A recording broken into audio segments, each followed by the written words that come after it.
time for Friday Night Flights. Sponsored by Bayport Credit Union, Hercules Fence, Tidewater Community College, and Casey Auto Group.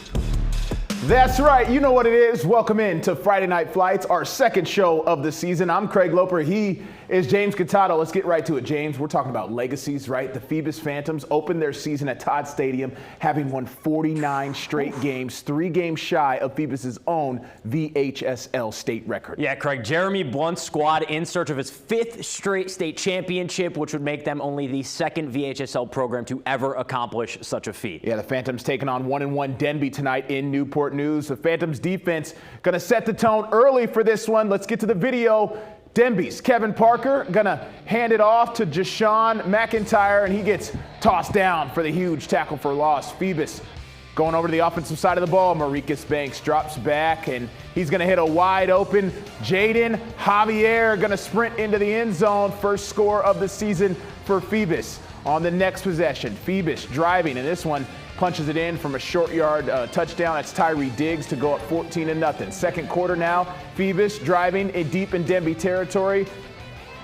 That's Banks going to hand it off to Tyree Diggs, and scores again as Phoebus goes on to win in convincing fashion, 49-7 tonight over the Patriots, the final score there. All right, staying on the peninsula at Darling Stadium, the Hampton Crabbers against Menchville. We're going to pick it up late in the second quarter. Casey Lassiter, a name that we've heard with the Crabbers forever. He's going to take the handoff, and off he goes to the end zone. Green grass in front of him. That's going to bring the score to 40-0 at the end of the first half. To the third quarter now, a running clock. Marcus Chapman going to find Davion Perry down the sideline for another Crabber touchdown to put Hampton up by 46. Check this out, Craig.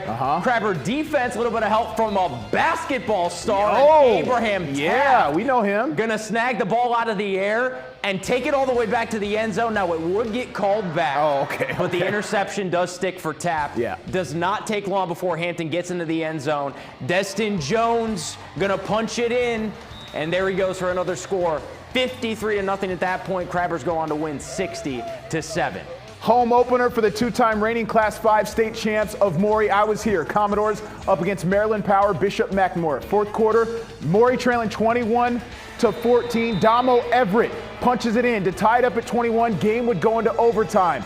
Mustangs get the ball first. KJ Underwood, I think this was on a 3rd and long, throws a strike to Alex Springs for the 28-21 McNamara lead. Maury takes over. Everett, little QB counter. Again, they love this play. That ties it up at 28. We're going to double overtime, James. Second overtime, Maury gets it first. Look at that. Same play. They keep running it. Everett, QB counter there, QB power, 35-28. Bishop McNamara gets the ball. Remember, this is the second overtime. Underwood, fade pass. Xavier Brown. Ty goes to the receiver right there. 35-34 though. But look, the refs would throw an unsportsmanlike flag. We didn't get to see that piece of video. No problem. It backs up the PAT attempt, but the Mustangs still convert 35. It would force a triple overtime. Maury ends up kicking a walk-off field goal by Charlie McCoy, and they win it home 38-35. I couldn't stay. I had to get back to the studio, It's everyone. a fantastic win for Maury. Right. Now to the Beach District, Salem, which opened the season with a nice win over Kempsville. Yeah, the Sun Devils home tonight against a 1-1 Landstown team that is looking to improve from last year's disappointing 4-7 season. The Salem fans out in full force. Nice turnout on a beautiful night. They're always turning up. They got the signs going. Second quarter, we're all tied up at 7. Nice game for sophomore running back Jason Harden. Breaks some tackles here, and he has some space. Outside, 35 yards to the end zone. That put up the home team 14-7. Landstown trying to make something happen. Anthony Turner connects with Drace Dreckford for the nice gainer for the Eagles there a little later. Salem's DJ Wright coming up with the, almost interception right there. Almost had the big man interception. Can't hold on to it. He's sick with himself. That's all right. Opening kickoff of the second half is Christian Henry. Big chunk gain for the Sun Devils there, and they hold on for the 14-point win over their neighbors from Landstown, 28-14. All right, check out these scenics from high in the skies above Princess Anne High School. The Cavaliers taking on Green Run today at home, and Craig, this was all Stallions from the jump. First quarter scoreless game, Green Run changing that. Luke Ashcraft to Charles Jackson. He gets into the end zone. That makes it 7-0 Green Run. And then after a Stallions interception, they get the ball back. This time it's from distance. Tristan Williams gets the handoff. Greg, you know what Brandon Williams Williams calls him. What's he call him? Pitbull. Okay. And you can clearly see why, because he's breaking tackles left and right. Gets some real estate and into the end zone. He goes gone. Stallions up 14-0. Then Ashcraft drops back, airs it out late in the second, finds Xavier Clark for the touchdown. Stallions, Craig, they run up the scoreboard. They're coming off the sideline, and they go, we love touchdowns. That's what Ashcraft said. Yeah. They win 74-0. That's a basketball score. Check out the aerial view of Kempsville High School. Beautiful turf field they put in a few years ago now. Not that long ago, Kempsville was mired in that multi-year losing streak, James. Head coach Daryl Cherry really turned the Chiefs around and turned them into a playoff team. Tonight, they hosted a Bayside team that picked up a big win over Cox last week. Let's get out to the game. I was at this one. Craig, one thing I can tell you about this Kempsville group, they look explosive. Let's go to the third quarter. Chiefs up 21-0. Quarterback Josh Hawley, he's going to Hampton next year. Okay. Finds Jalen Batty, the senior-to-senior connection, puts the Chiefs up 28-0. Then Craig on the defensive side of the ball, Elijah McDaniel, the linebacker I saw on Twitter, is a 4.58 40-yard dash. He gets to the quarterback quickly there late in the third. We turn it to offense once again. Chiefs driving on O. Game-breaking ability here from my guy Robert Hughes Jr. The long strides past midfield. He hits it. He finds a lane. Not a soul on defense going to catch him. Craig, we just talked about how impressed we were with Bayside's win over Cox last week. Kempsville handles business against the Marlins. They get a big one, 37-20. All right, let's take a look at some other scores here. Tallwood, 25-7 over Ocean Lakes at the beach. Cox wins big over First Colonial, 48-7. Last week was the Friday Night Flights debut for Churchland quarterback Logan Wynn. Yeah, that's right. The sophomore found a nice connection with his receiver Floyd Logan in the Truckers' overtime win over Bethel. Tonight, Churchland was hosting Granby.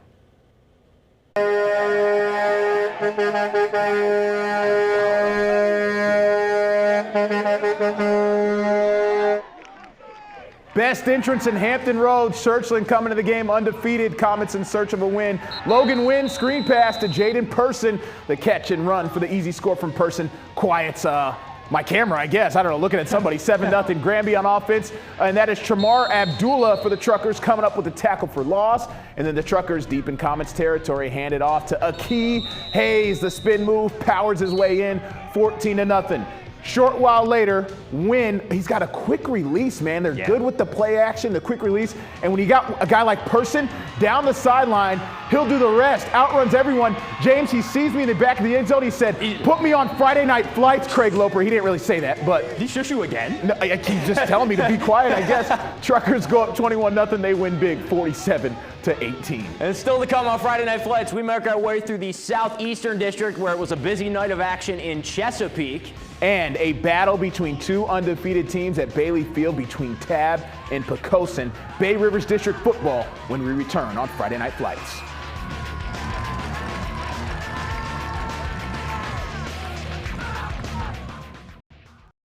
We are the Kempsville student section. Welcome back to Friday Night Flights.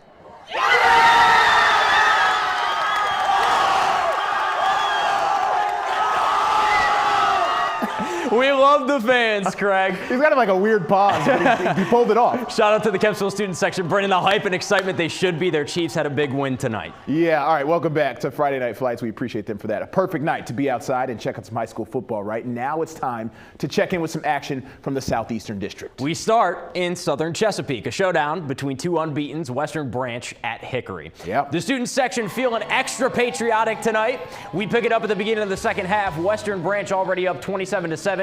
Junior quarterback David Ortell finds his running back Gregory McNeil in stride. McNeil off to the races, but only player of the week Evan White stood in the way to stop the score. He tackled before the end zone. Drive would stall out. Hickory would hold the Bruins to a field goal. Huge tackle there. On the next kickoff, who's it going to be? We told you White's a two-way player. No way. And here goes Evan White. Wow. All the way back. He's got one offer from Norfolk State. If he keeps balling like this, I could see it going up. Yeah. 2-point conversion failed for Hickory. Still a 17-point deficit, Western Branch up. Moving ahead, fourth quarter, Hickory threatening to climb back into it, but Benjamin Malden picked off by Peyton Lane, and that would take the wind out of the sails for the Hawks toward the end of the quarter. Ortell to one of his favorite targets, I think catch of the year from last year, Sage Green Sessoms. One of the best names in the area for sure. Out of the backfield, he would take it down the sideline for a huge gainer. That would help seal the deal. Western Branch takes this one 30-13. All right, across town at Grassfield, the Grizzlies playing host to Nansemond River. We're in the first quarter, no score. Warriors have the ball, and their quarterback, Tyrell Grant, on his way to Syracuse from the 10-yard line. He wheels around just like that, just like he did last week, or 2 weeks ago at that point, 7-0. Later in the first, Nansemond River leading 14-0. Grassfield in possession of the ball. Tavion Douglas gets an interception there. Goes the other way. How about a 35-yard touchdown with his blockers out in front? Nansemond River closes out the first quarter. It was 20-0. Kicking off, second quarter. River with the ball here. Once again, Douglas open for the pass. Makes a cut and gets in the end zone. 15-yard strike, 26-0. And then to close out the second quarter, Jakari Colden, interception there. And would you know it? Warriors pick six. They roll tonight, 61-0. More action from Chesapeake. Indian River on the road against Great Bridge. First quarter, Indian River with the ball. Trey Pugh III takes the handoff, goes up the middle, and off to the races he goes. He would be stopped just before getting into the end zone, but a great effort here. This is a fantastic run, Craig. Yeah. A few plays later, the big freshman, Kamai George, would get in for 6. He's a big body. Would also have a fumble recovery in this one. He's a freshman? Too. Yeah, he's a big body. Fullback wearing 44, too. Extra point good. Braves up 7-0. Second quarter here. Check it out. Great Bridge forced to punt deep in their own territory. Disaster strikes. Bad snap. Punter has to fall on it. Gives Indian River excellent field position. And that would lead to this short touchdown run by Simeon Battle. That made it 14-0 Braves. Indian River wins this one 28-7.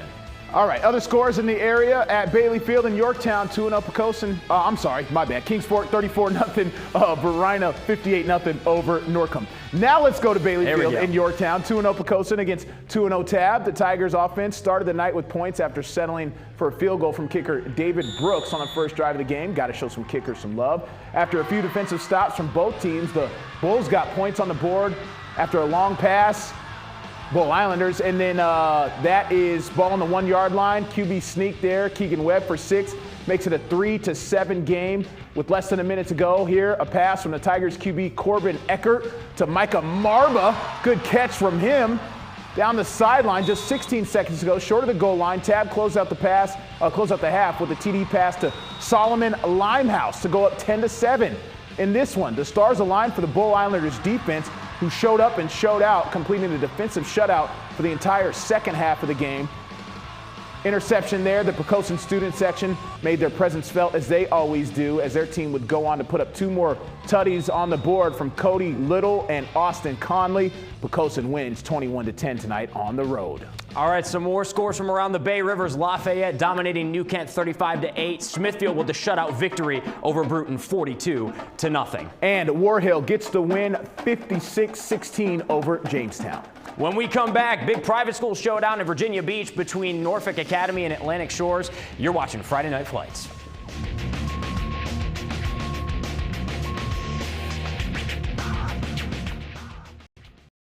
Private school action at the Sportsplex tonight. Norfolk Academy against Atlantic Shores. First drive of the game for Shores. The quarterback kind of shorts arms it here, and it's picked off by senior Thomas Newman. Great position for the Bulldogs, great field position. Now Norfolk Academy with it. Handoff goes to Cortland Simmons, and there goes Mr. Simmons, the sophomore, and he's off to the races. 40-yard score to take the 7-0 lead on the road. Norfolk Academy has a few running backs. They always do. Here's another one. Park Andrews follows his blockers. Chunk first down there, and the Norfolk Academy defense did its part. Bulldogs with a convincing win over Atlantic Shores, 41-12. All right, some scores to cap off the night here. Woodside falls Norview 20-6. Lake Taylor wins 39-7. Manor wins 56-6. Southampton wins 30-20. Okay, that's what we got there. Some other ones: Windsor 50 over Middlesex, and then Catholic over Roanoke Catholic. Collegiate over Wits a win, and First Flight gets a win over Norfolk Christian. Thanks for watching Friday Night Flights.